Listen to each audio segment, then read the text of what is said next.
In May 1940, France was considered one of Europe's strongest military powers.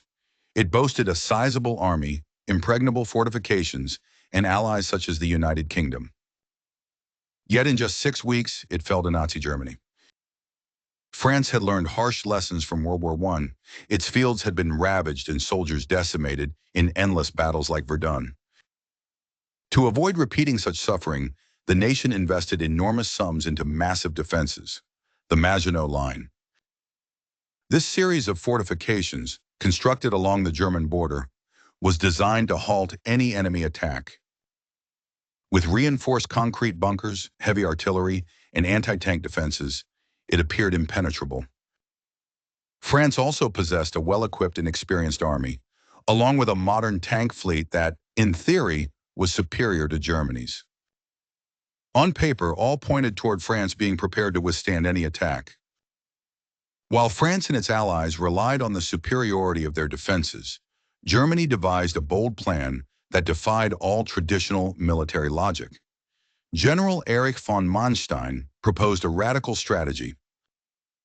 The strategy was to concentrate tanks and troops in the Ardennes, a mountainous and wooded terrain the French considered impassable for a massive assault. From there, the Germans would cross the Meuse River. The Germans planned to swiftly advance toward the English Channel, encircling Allied forces in Belgium. This plan was extremely risky, but Hitler approved the strategy, impressed by its boldness.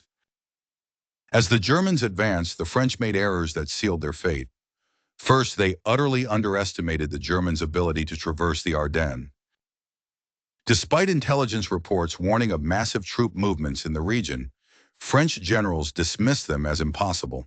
When the Germans crossed the Meuse on May 13, they combined bombings with tank assaults. This innovative tactic sowed chaos among the French troops. Many soldiers, accustomed to the static tactics of World War I, were paralyzed by the speed of the attack. A lack of coordination proved disastrous. The French tanks, though technically superior, were scattered across the front and could not concentrate to halt the German advance. Meanwhile, German units, equipped with radios, could coordinate their movements with surgical precision, maximizing their impact on French lines.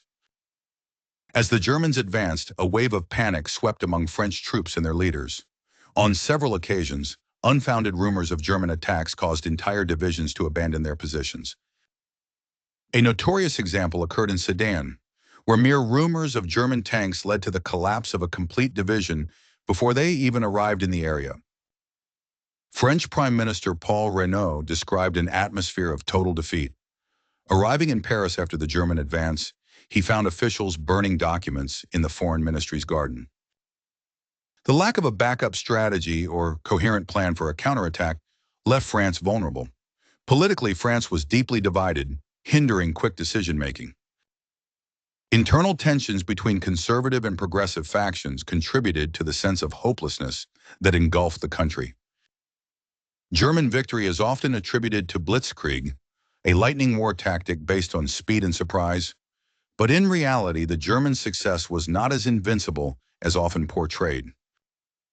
Many of their tanks were technically inferior to the French, and their army depended largely on horse transport, a fact seldom mentioned. The German plan nearly failed several times. In the Ardennes, a massive 250-kilometer traffic jam halted German troops for hours. A French air attack at that moment could have changed the war's course.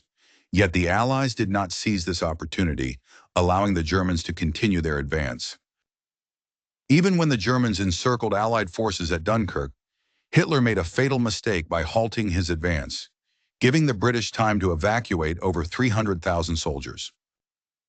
Although this decision did not change France's defeat, it allowed the Allies to survive to fight another day. The defeat of France in World War II was not the result of an invincible army, but a combination of strategic errors, lack of coordination, and psychological collapse.